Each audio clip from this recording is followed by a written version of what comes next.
Planetary Defense, presented by Science at NASA. Dinosaurs were fearsome creatures.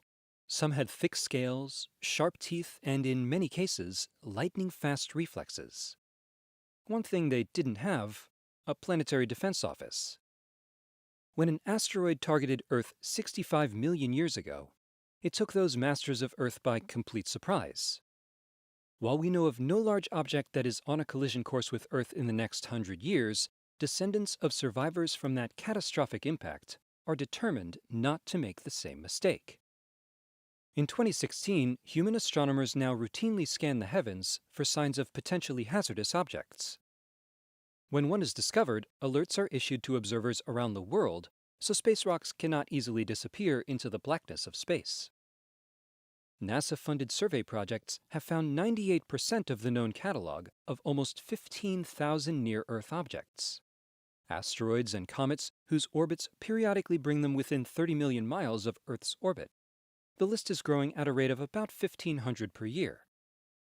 Meanwhile, researchers are giving serious thought to an even bigger problem. What would we do if a dangerous asteroid is discovered? How will we know if and when it will impact? Is it possible to deflect or destroy it before it reaches Earth?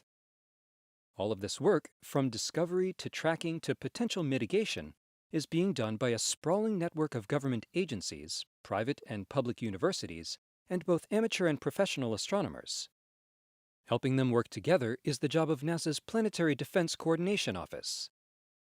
Lindley Johnson, Planetary Defense Officer at NASA headquarters in Washington, D.C., says, "Planetary defense is a team sport."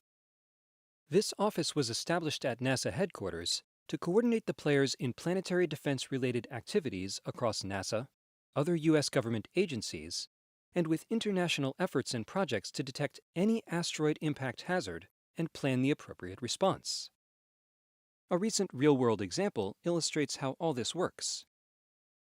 Paul Chodas, manager for NASA's Center for Near-Earth Object Studies at the Jet Propulsion Laboratory, describes what happened.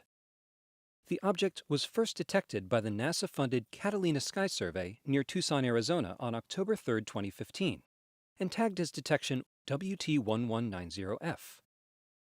Within a couple of days, astronomers suspected it was probably an artificial object. It was faint and small, with its motion visibly altered by the gentle pressure of sunlight, a bit like a solar sail or perhaps a hollow rocket body. As tracking data accumulated from multiple observers, astronomers realized that they would get a closer look. This would be a real-world case to exercise the team's skills. WT1190F was predicted to hit Earth on Friday, November 13, 2015. Orbit calculations by JPL analysts pinpointed the impact time and site. WT1190F would burn into the atmosphere off the coast of Sri Lanka. For years, Peter Jeniskins of the SETI Institute, working with NASA's Ames Research Center, has been leading teams researching entry dynamics on airborne campaigns to observe objects ripping through Earth's atmosphere. In 2006, for instance, they recorded the return of NASA's Stardust Sample Return Capsule with its cargo of cometary dust. They've also observed a number of defunct spacecraft re-entries and a few natural meteor events. Supported in part by the United Arab Emirates Space Agency and the International Astronomy Center, Jeniskins assembled a group of experts to witness the re-entry of WT1190F. They flew to the Indian Ocean on a G450 aircraft armed with cameras and spectrometers.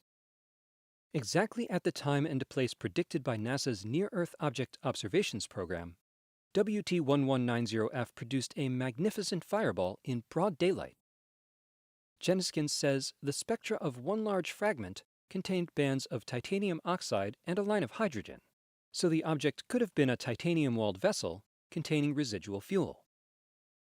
Chodas, who had been attempting to reconstruct WT1190F's past orbital motion, says, "My educated guess is that it was Lunar Prospector's Translunar Injection Module, which had a titanium case, although we may never know for sure." One thing is certain. Astronomers supported by NASA found it, tracked it, and predicted where it would hit with pinpoint accuracy. These are exacting skills that will come in handy the next time an actual asteroid comes to visit. For more about asteroids and NASA's planetary defense capabilities, go to www.nasa.gov/planetary defense. For more on objects both near and far from Earth, stay tuned to science.nasa.gov.